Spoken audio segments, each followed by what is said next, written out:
Hi, I'm Richie Weber, and welcome to this new edition of MHS Mini Views. I'm joined here with Mrs. Johnson. Nice to have you here. Thank How you. you been? Good, how are you? I'm pretty good.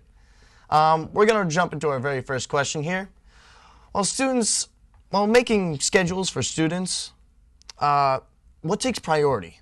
Always their graduation requirements. So it would have to be anything that would get them to graduation within 4 years on time to meet the credit requirements and what they need for the Mass Core. Okay. Well, how many people do you have to say no to on the...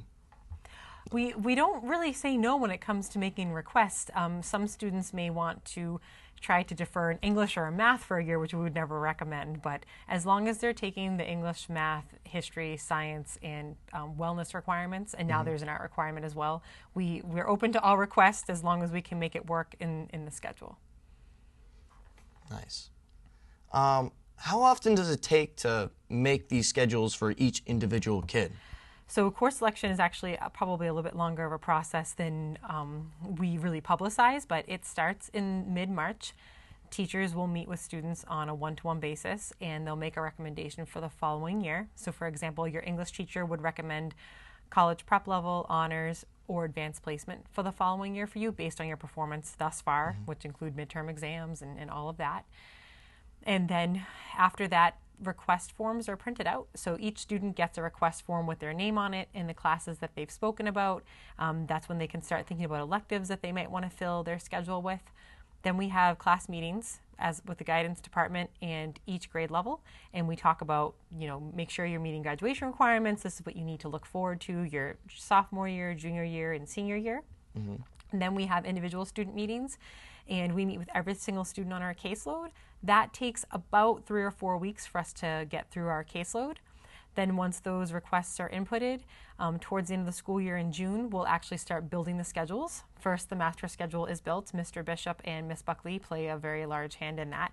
They add in all the teachers' courses and their schedule and what they're teaching, and then we fill it with student requests. And to do my own caseload, I would say each counselor spends at least 3 or 4 weeks building schedules for students because it takes that long, because we have to go in by hand and kind of do it on Aspen. So. That's crazy. Now, because there's so many kids and, you try and fix everyone's, wants and requests. Correct, yeah. How many people actually, are unhappy or mad almost about the choice that was given to them or the... So I would say sometimes fitting in some classes that might be singletons. For example, AP classes only tend to run 1 period a day, so that class will kind of dictate what else will fit into the schedule. Or if sometimes a student is heavily involved in music and wants a couple music classes, that kind of dictates where the flow and other things can go. If a student's upset over a schedule, or if the parent receives a schedule and it's not what they had in mind, or if they've changed their mind since, we always do individual meetings with students to try to rectify that and get it as close to what they want as possible. And if something doesn't fit in, sometimes students may need to make a choice. An example would be advanced placement bio maybe conflicts with concert band, and unfortunately they both only run that period, so then a decision does need to be made by the student and the family about which class they can take. Right. Yeah. Now, I'm very happy we had you here today. These were all my questions for today. Okay. Thank you for joining us. This has been our session of MHS Mini Views. I'm Richie Weber. Good night.